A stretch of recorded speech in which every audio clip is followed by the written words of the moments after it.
الحمد لله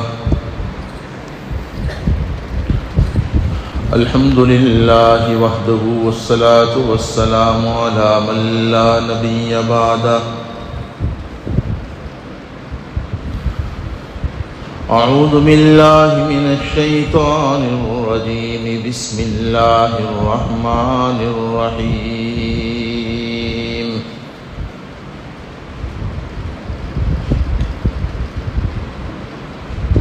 خذ العفو وأمر بالعرف وأعرض عن الجاهلين صدق الله مولانا العظيم وصدق رسوله النبي الأمي الكريم ونحن على ذلك لمن الشاهدين والشاكرين والحمد لله رب العالمين۔ اللہ کے رسول صلی اللہ علیہ وسلم کی سیرت سراپا ہدایت ہے، اس لیے حضور کی سیرت کو اپنے قول و عمل کے ذریعے عام کرنے کی ضرورت ہے تاکہ لوگوں کی غلط فہمیاں دور ہو۔ ہمارے آقا کی سیرت کا ایک حصہ آپ کے اخلاق و اوصاف بھی ہے۔ اللہ تبارک و تعالی نے بعض صفات تو وہ ہے جس کا حضور کو ڈائریکٹلی حکم دیا، جیسے آپ نے گزشتہ 2 جمعہ میں سنا، صبر و حلم، یہ اللہ کا حکم تھا حضور کو۔ ہمارے آقا نے ساری زندگی اس پر عمل کیا۔ آپ نے کچھ نمونے سنے، کچھ مثالیں ہم نے پیش کی، جس سے یہ ثابت ہوتا تھا کہ حضور کی زندگی میں ایسے کئی مواقع پیش آئے جس میں ان کی طبیعت کے خلاف باتیں پیش آئی، لیکن ہمارے آقا ہمارے اور عام لوگوں کی طرح اس وقت بالکل برہم نہیں ہو گئے، تیش میں نہیں آ گئے، جوش میں آ کر ہوش نہیں بھولے۔ ہمارا حال عموماً یہ ہوتا ہے، ہماری طبیعت کے خلاف، ہمارے مزاج کے خلاف بیوی سے کوئی بات پیش آ جائے، اولاد سے کوئی بات پیش آ جائے، حتیٰ کہ ماں باپ سے کوئی بات پیش آ جائے، کیا چھوٹے اور کیا بڑے، ہم برداشت نہیں کرتے، صبر نہیں کرتے، نہ برداشت کرتے ہیں۔ دیکھو، جتنا ہم حضور کی سیرت سے دور ہوں گے اتنا ہم ہدایت سے دور ہوں گے، اور یقین مانیں جتنا حضور کی سیرت کے قریب ہوں گے اتنا ہم ہدایت سے قریب ہوں گے۔ اور سیرت سے قریب ہونے کا مطلب یہ ہے کہ حضور کی سیرت کو ہم جتنا اپنائیں گے، اختیار کریں گے، اتنا ہمیں ہدایت ملے گی۔ ہدایت کوئی بازار میں بکنے والی چیز نہیں ہے، ہدایت کسی کمپنی میں تیار ہونے والی چیز نہیں ہے۔ حضور کی سیرت، حضور کی زندگی ہدایت ہے، اس کو اختیار کرنا ہے۔ بہرحال حضور کی سیرت طیبہ میں آپ کے جو اخلاق اور اوصاف ہے، ہمیں بھی کوشش کرنی ہے ان اخلاق و اوصاف کو اختیار کرنے کی۔ جیسے میں نے بتلایا، صبر اور برداشت کرنا۔ ہاں، شریعت کے خلاف کوئی بات اگر پیش آ جائے تو وہ بیوی ہوں، بچے ہوں، کوئی ہو، اس میں کوئی کمپرومائز نہیں ہونا یہ چاہیے۔ ایسا ہوتا نہیں ہے۔ شریعت کے خلاف دسیوں باتیں ہمارے گھروں میں روزانہ پیش آتی ہیں، سب برداشت کر لیتے، سب منظور ہے۔ اپنے مزاج کے خلاف پیش نہیں آنی چاہیے کوئی بات۔ یعنی پتہ ہے انجانے میں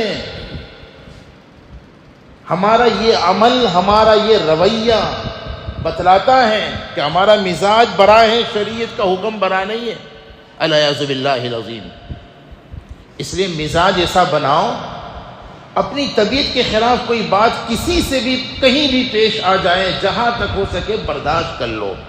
شریعت کے خلاف کوئی بات پیش آ جائے، کبھی بھی کہیں بھی کسی سے بھی، اسے کبھی برداشت نہ کریں۔ یہ حضور کی زندگی تھی۔ حضور کے اخلاق و اوصاف میں ایک دوسرا وصف معاف کر دینا۔ اللہ تبارک و تعالی نے اس وصف سے متصف ہونے کا بھی حضور کو حکم دیا۔ جو آیت کریمہ میں نے پیش کی، قرآن پاک میں اخلاق عالیہ کی جامع ترین آیت یہی ہے۔ نہیں سمجھے؟ قرآن پاک کی ایک ایسی آیت جو ہے بظاہر بہت چھوٹی سی، دیکھیے نا، خذ العفو وامر بالعرف واعرض عن الجاہلین، بس یہ پوری آیت ہو گئی۔ چھوٹی سی آیت ہے، ہر کوئی یاد کر سکتا ہے اور سمجھ بھی سکتا ہے۔ اس میں جو 3 حکم ہیں اس پر عمل بھی کر سکتا ہے۔ اللہ اگر توفیق دے دے اور اپنے اندر شوق اور جذبہ پیدا ہو جائے۔ یاد رکھو صاحبوں، اللہ توفیق انہی کو دیتا ہے جن کے اندر طلب ہوتی ہے۔ اپنے اندر طلب پیدا کرو اچھائیاں پیدا کرنے کی، تب اللہ توفیق دے گا۔ ہم میں کوئی اگر طلب ہی نہیں ہے تو اللہ پھر توفیق عموماً نہیں دیتے۔ قرآن پاک میں فرمایا خذ العفو وامر بالعرف وَأَعْرِضْ عَنِ الْجَاهِلِينَ۔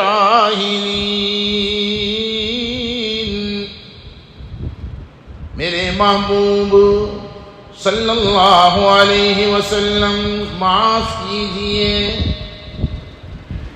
معاف کرنے کی عادت ڈالیے۔ وَأْمُرْ بِالْعُرْفِ، اچھائیوں کا حکم کرتے رہیے۔ وَأَعْرِضْ عَنِ الْجَاهِلِينَ، اس کے باوجود اگر کوئی تمہارے ساتھ جہالت سے پیش آئے تو روگردانی کیجئے، چشمہ پوشی سے کام لیجئے، آنکھ آڑے کان کر دیجئے، وہ دھیان مت دیجئے۔ یہ قرآن ہے، یہ قرآن کی تعلیمات ہیں، یہ قرآن کی ہدایات ہیں۔ اس ایک آیت کو اگر دنیا سمجھ لے اور اس ایک آیت پر اگر ہم عمل کر لیں تو کیا سماج میں امن پیدا نہیں ہو سکتا؟ سماج کو چھوڑیے، ہم اپنے گھروں میں اس آیت پر عمل کو زندہ کر کے دیکھیں۔ معاف کیجئے، یعنی کیا مطلب ہوا پتہ ہے؟ میں اپنے گزشتہ کے مضمون سے اگر آج کو جوڑوں تو اس کا مطلب یہ ہے، حضور نے صرف صبر سے کام نہیں لیا، عفو کا معاملہ بھی کیا۔ کیا مطلب؟ طبیعت کے خلاف اگر کوئی بات پیش آئی تو حضور نے صرف برداشت ہی نہیں کیا، بلکہ بولو بھائی بولو، ہاں، جس سے بھی حضور کی شان میں طبیعت کے خلاف کوئی بات اگر پیش آئی تو حضور نے اسے معاف بھی کر دیا۔ ہم کیا حال ہے ہمارا، اپنے قریب کے لوگوں کو چھوٹی چھوٹی باتوں میں معاف کرنے کے لیے تیار نہیں ہے، جس کی وجہ سے ہمارا سماج عذاب بنا ہوا ہے۔ ہمارے آپس کے جھگڑے ختم کیوں نہیں ہو رہے؟ وجہ یہ ہے کہ حضور کی یہ سیرت ہماری زندگی میں ہے ہی نہیں، حضور کے یہ اخلاق اور یہ اوصاف ہماری زندگی میں ہے ہی نہیں۔ اپنی بیوی کو شوہر معاف کرنے کے لیے تیار نہیں، شوہر بیوی شوہر کو معاف کرنے کے لیے تیار نہیں، اولاد ماں باپ کو ماں باپ اولاد کو، بھائی بہن کو بہن بھائی کو، رشتہ دار کو، پڑوسی کو معاف کرنے کے لیے تیار نہیں ہے. اور جھگڑے اگر دیکھو نا، معمولی جھگڑے ہیں. کسی بھی جھگڑے کو اگر ختم کرنا ہو تو اس کا بہترین طریقہ اور راستہ کیا ہے؟ بولو بھائی، بولو نا یار. معاف کر دو. سامنے والا کتنا ہی بد اخلاق کیوں نہ ہو، اگر ہم معاف کر دیں گے نا، اس کی ساری بد اخلاقیاں ختم ہو جائے گی. یقین مانو، میں دلائل کی روشنی میں بات کروں گا. ہم نے اگر معافی سے کام لیا اپنے ذاتی معاملات میں، دینی اور شرعی اور قومی مجرموں کو نہیں. ہاں یہ بھی یاد رکھنا، معاف کرنے کا مطلب یہ ہے ہمارا ذاتی معاملہ کسی سے ہوا، وہ ہمارا اپنا مجرم ہے، قوم کا مجرم نہیں ہے، ملک اور ملت کا مجرم نہیں ہے. اپنا اگر کوئی مجرم ہے بھی تو اگر اس کو ہم نے معاف کر دیا اللہ کے لیے، خدا کی قسم پھر اس کی نفرت محبت سے بدل جائے گی. اس کے دلوں میں جو ہماری نفرت ہے نا، معاف کرنے سے وہ نفرت کس سے بدل جائے گی؟ بولو نا یار. اور یہ باتیں میں ویسے ہی الٹ نہیں کہہ رہا، قرآن میں اس کے دلائل موجود ہیں. قرآن پاک میں فرمایا ادفع باللتی ہی احسن فَإِذَا الَّذِي بَيْنَكَ وَبَيْنَهُ عَدَاوَةٌ كَأَنَّهُ وَلِيٌّ حَمِيمٌ. اگر تم نے اللہ کے لیے عفو درگزر سے کام لیا اپنے ذاتی مجرم کے ساتھ، تو اللہ اس کی برکت سے اس کے دل کی عداوت کو، نفرت کو محبت سے بدل دے گا. یہ قرآن میں ہے. اب حضور کی زندگی سے اس کے دلائل سنو. 3 واقعات پیش کروں گا آج بھی. ابو داؤد شریف میں پہلا واقعہ جو مجھے پیش کرنا ہے، اس کا تذکرہ ابو داؤد شریف میں مشکات میں موجود ہے. اس کا خلاصہ یہ ہے کہ مشہور واقعہ ہے. ایک یہودیہ تھی. یعنی آپ دیکھیں تو ہم تو چھوٹے چھوٹے مجرموں کو معاف کرنے کے لیے تیار نہیں ہیں. ہم کو شادی میں بلایا نہیں، بس ناراض ہو گئے. یا ہم سے منہ بگاڑ کر بات کی، ناراض ہو گئے. یہ ہم کو جیسے عزت ہمارے دماغ میں ہے، سڑے ہوئے دماغ میں ہم نے جو سڑا ہوا کھاکا بنا رکھا ہوا ہے، اس کے مطابق ہمیں عزت نہیں دی، ناراض ہو گئے. اور پھر معاف کرنے کو ہی تیار. اور حضور کا حال یہ ہے، جانی مجرموں کو معاف کرنے کے لیے حضور تیار تھے اور کر کے دکھایا. پہلا واقعہ، یہودیہ عورت تھی، زینب بنت حارث بن سلام اس کا نام تھا. ایک مرتبہ حضور کی خدمت میں بھونا ہوا بکری کا گوشت اس نے پیش کیا. اب ہدیہ اگر کوئی بھی پیش کرے، اگر محبت سے دیتا ہوں، بظاہر اس میں ایسی کوئی بات ہمیں نظر نہ آئے تو اس کو قبول کر سکتے ہیں. یہ الگ بات ہے کہ آج کا ماحول قابل لاحول ہے، کسی پر بھروسہ کرنا اتنا آسان نہیں ہے، اس لیے احتیاط کرنا چاہیے. مدینہ المنورہ میں حضور ہیں، اسلامی ریاست ہے، وہاں یہودی بھی آباد تھے، بہت سارے یہودی مسلمان ہو گئے تھے. شاید حضور نے یہ سوچا کہ میں اس یہودیہ عورت کا ہدیہ قبول کروں گا تو حدیث میں ہے نا، ہدیہ لیا دیا کرو. ابھی درس حدیث میں بدھ کو ہم نے بتلایا تھا، اس سے آپس میں محبت بڑھتی ہے. حضور نے سوچا ہوگا کہ بھائی اس کے دل میں میری اور اسلام کی محبت آ جائے. آپ نے وہ یہودیہ کا ہدیہ، بھونا ہوا بکری کا گوشت قبول کر لیا. حضور کو ابھی پتا نہیں ہے. آپ وہ گوشت کھانے لگے تو بطور معجزہ کے اللہ کی طرف سے آپ کو پتا چل گیا. بعض روایتوں میں آتا ہے کہ وہ بھونے ہوئے گوشت سے آواز آئی. بہرحال جو بھی معاملہ ہو، اللہ کی طرف سے ایک معجزہ یہ ظاہر ہوا. آپ کو پتا چل گیا کہ حضور آپ یہ گوشت مت کھائیے. ایک لقمہ لیا، تھوڑا سا کھایا، اور پتہ چل گیا کہ اس گوشت کے اندر اس یہودیہ عورت نے زہر ملایا ہوا ہے اور اس کا ارادہ بڑا خطرناک ہے، آپ کو مار ڈالنا چاہتی ہیں، اس لیے زہر ملا کر کے یہ بھونا ہوا بکری کا گوشت آپ کو پیش کیا۔ آپ نے ہاتھ روک لیا اور صحابہ کو بھی کھانے سے منع کر دیا۔ اس دعوت میں جو بھی موجود تھے، تفصیلی واقعہ ہے، مجھے 3 واقعات بتلانے ہیں۔ حدیث میں آتا ہے حضور نے ہاتھ روک لیا اور اس یہودیہ عورت کو بلایا اور اس سے معاملے کی تحقیق کی، کیا تو نے اس میں زہر ملایا ہوا ہے؟ اس نے اپنے جرم کا اقرار کر لیا۔ دیکھا آپ نے، یہ مجرمہ حضور کی جان لینا چاہتی ہے۔ وہ حضور کا معاملہ سنیے کیا ہوا، حدیث میں آتا ہے حضور نے اس سے پوچھا تو نے ایسا کیوں کیا؟ اس نے جواب میں یہ کہا میں نے ایسا اس لیے کیا، میں دیکھنا چاہتا، مجھے یقین تھا کہ اگر آپ اللہ کے سچے نبی ہیں تو یہ زہر والا گوشت آپ کو نقصان نہیں پہنچا سکتا، اور اگر آپ اللہ کے سچے نبی نہیں ہیں تو یہ کھا کر کے آپ کا خاتمہ ہو جائے گا اور اس طرح سے ہمیں آپ سے چھٹکارا مل جائے گا۔ میرا منشا یہ تھا۔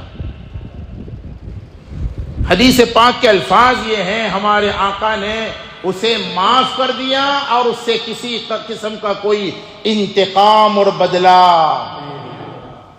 نہیں لیا۔ یہ واقعہ سننے کے لیے ہے یا سمجھ کر عمل کرنے کے لیے؟ ابھی اور بھی اس میں تفصیلات ہیں۔ بعد میں ہمارے آقا نے زہر کے اثم کو ختم کرنے کے لیے مونڈھوں کے بیچ میں پچھنا لگوایا، اور بھی اس میں کچھ تفصیلات ہیں، میں اسے چھوڑ رہا ہوں۔ یہ پہلا واقعہ جو مجھے آج بتلانا تھا۔ کئی واقعات ہیں حضور کی زندگی میں، ایسی کئی مثالیں ہیں۔ ایک دوسرا واقعہ سناتا ہوں۔ یمامہ کا سب سے بڑا سردار ثمامہ ابن اسال حضور کو قتل کرنے کے ارادے سے چلا تھا۔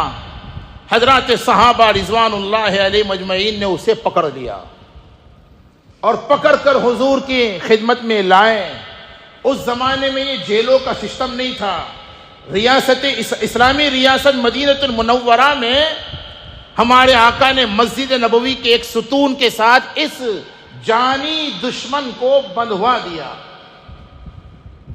اصل میں اس میں اگر ذرا بھی کوئی بات کو کھولوں تو وقت میں اتنی گنجائش نہیں ہوتی، ورنہ سیرت کا تو ایک ایک عنوان اتنا، ہر پہلو میں ہدایت ہے ہمارے لیے، نصیحت ہے، بشرطے کہ ہم میں ایک طلب پیدا ہو ان کو سننے اور ان کو اس سے حاصل کرنے کی طلب پیدا ہو جائے۔ حدیث میں آتا ہے حضور یہ چاہتے تھے کہ مسجد نبوی کا پاکیزہ یہ ماحول یہ مجرم دیکھے، مدینہ الرسول کا نورانی ماحول یہ دیکھے، اس لیے اس کو مدینہ منورہ کے ایک ستون سے بندھوا دیا۔ رات کا واقعہ تھا۔ صبح میں حضور تشریف لائے اور اس مجرم سے جا کر کے پوچھا ثمامہ کہیے کیا کہنا ہے تمہیں؟ میں مجبوراً ساری تفصیلات کو بیچ کی چھوڑ رہا ہوں، بہت سی باتیں ہیں۔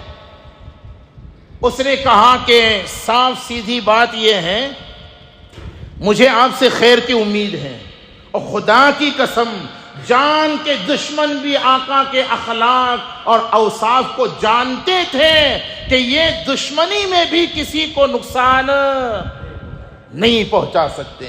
ہم سے تو ہمارے اپنے بھی مطمئن نہیں ہیں، کیا ہم حضور سے محبت کا دعویٰ کر سکتے ہیں؟ ثمامہ کہیے کیا کہنا ہے؟ وہ کہنے میں یہ بخاری شریف میں یہ واقعہ ہے، مشکات میں اس کی تفصیلات موجود ہیں۔ ثمامہ کہیے کیا کہنا ہے؟ وہ کہنے لگا آپ سے مجھے خیر کی امید ہے، اور پھر 2 باتیں کہیں۔ آپ اگر مجھے قتل کر دیں، میرے قتل کا حکم دے دیں، تو آپ کی طرف سے یہ ظلم اور بے انصافی نہیں ہوگی، کیوں؟ میں اپنے جرم کی وجہ سے قتل ہی کا حقدار ہوں۔ یہ حدیث میں ہے۔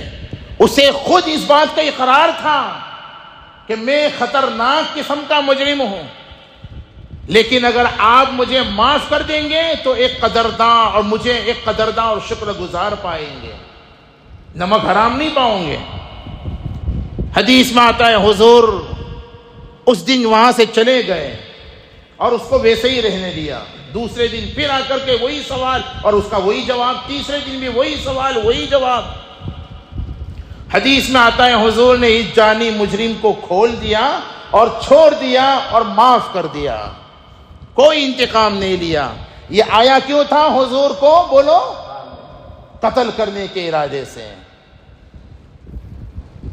چنانچہ مجھے اشعار بھی یاد آ رہے ہیں، لیکن مجھے جب گھڑی نظر آتی ہے تو پھر دامن تنگ ہو جاتا ہے اور میں تھوڑا سا احتیاط کرنے لگتا ہوں۔ بہرحال میرے عزیزوں، حدیث میں آتا ہے حضور نے چھوڑ دیا۔ اب یہ بندہ فوراً مسجد نبوی سے قریب کے کھجور کے ایک باغ میں گیا اور وہاں جا کر کے غسل کیا، اور غسل کرتے ہی کپڑے پہن کر کے فوراً حاضر خدمت ہوا اور کہنے لگا اشہد ان لا الہ الا اللہ واشہد ان محمدًا عبدہ ورسولہ۔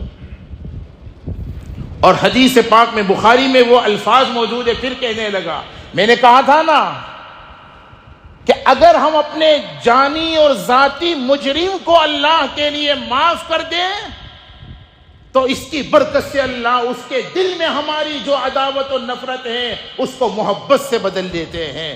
حدیث میں آتا ہے یہ سمامہ ابن اسال کہنے لگا، اللہ کی جلال کی قسم یا رسول اللہ صلی اللہ علیہ وسلم، آج سے پہلے آپ کے چہرے سے زیادہ مجھے دنیا میں کسی کے چہرے سے اتنی نفرت نہیں تھی جتنی آپ کے چہرے سے نفرت تھی۔ آج اب حال یہ ہے کہ آپ کے چہرے سے زیادہ مجھے دنیا میں کسی سے اتنی محبت نہیں ہے جتنی آپ کے چہرے سے اب محبت ہے۔ اور حضور آپ کے دین سے جتنی مجھے آج سے پہلے نفرت تھی کسی اور دین سے اتنی نفرت نہیں تھی، لیکن اب صورتحال یہ ہے کہ آپ کے دین سے جتنی محبت اب ہو گئی اتنا کسی اور سے محبت نہیں ہے، اور آپ کے شہر سے مجھے جتنی نفرت تھی اس سے اتنی نفرت کسی اور شہر سے نہیں تھی، لیکن اب حالت یہ ہے کہ آپ کے چہرے سے بھی، آپ کے دین سے بھی اور آپ کے شہر سے بھی مجھے سب سے زیادہ محبت ہو گئی، مسلمان ہو گئے ہیں۔ تیسرا واقعہ بہت جلدی میں، وقت ہو چکا ہے۔ صلح حدیبیہ کے موقع پر مشرکین مکہ کے 80 افراد، یہ واقعہ سورہ محمد سورہ فتح میں قرآن پاک میں اجمالی طور پر اور مسلم شریف کی روایت میں تفصیلی طور پر موجود ہے، حوالہ پہلے دیا، جلدی سے میں وہ واقعہ کی طرف اشارہ کرتا ہوں۔ 80 افراد ہتھیار لے کر کے مجرموں کا اور گندوں کا اور باغیوں کا، ان کے اباؤں کا، ان کے داداؤں کا طریقہ یہ ہے کہ وہ ہمیشہ ہتھیار تقسیم بھی کرتے ہیں اور ہمیشہ مسلمانوں کے خلاف ہتھیار اٹھاتے بھی ہیں۔ آج ان کی ناپاک اولادیں ان کے ناپاک اور ان کے گھربروں میں، سمجھ رہے ہیں نا، ان کے گھربروں میں اگر تقسیم کرتے ہیں ہمارے خلاف ہتھیار تو کون تعجب کی بات ہے؟ ان کے باپ داداؤں کا یہ تو طریقہ رہا ہے۔ 80 مشرکین مکہ کے افراد مسلح ہتھیار سمیت جبل تنعیم کے دامن میں حضور اور صحابہ کے انتظار میں، حضور صلی حدیبیہ میں سن ہجری 6 کا واقعہ ہے، اس ناپاک ارادے سے کہ حضور اور صحابہ تقریباً 1200 کی تعداد تھی یا اس سے کم و بیش، فجر کی نماز میں اگر یہ مشغول ہوں گے تو ہم چھپ کر کے ان پر حملہ کر دیں گے۔ صحابہ بہت چوکنا ہوتے تھے، غافل نہیں ہوتے تھے۔ حضرات صحابہ نے اس مسلح افراد کو 80 لوگوں کو پکڑ لیا۔ حدیث میں آتا ہے حضور کی خدمت میں پیش ہوئے، ہمارے آقا نے کسی حکمت اور مصلحت کے تحت تمام کے تمام لوگوں کو معاف کر دیا۔ تو حضرات مفسرین نے اسی وقت وہ آیت کریمہ وَهُوَ الَّذِي كَفَّ أَيْدِيَهُمْ عَنْكُمْ وَأَيْدِيَكُمْ عَنْهُمْ نازل ہوئی تھی بِبَطْنِ مَكَّةَ۔ یہ آیت اسی وقت اس کے تحت میں مفسرین نے لکھا ہے حضور نے یہ جو 80 مجرموں کو معاف کر دیا نا، بعد میں چل کر کے ان میں سے اکثر و بیشتر لوگ مسلمان ہو گئے۔ بہرحال میرے بھائیوں، میں یہ بتلانا چاہتا تھا، حضور کی عادت شریفہ، حضور کے اخلاق میں سے یہ بات تھی کہ طبیعت کے خلاف اگر کوئی بات پیش آتی تو صرف برداشت ہی نہیں کرتے بلکہ معاف بھی کر دیتے تھے۔ ہمیں بھی اگر حضور سے واقعتاً سچی محبت ہے تو حضور کے ان اخلاق اور اوصاف کو ہمیں اختیار کرنا ہی چاہیے۔ اللہ تعالی ہم سب کو عمل کی توفیق عطا فرمائے، آمین۔ وآخر دعوانا الحمدللہ۔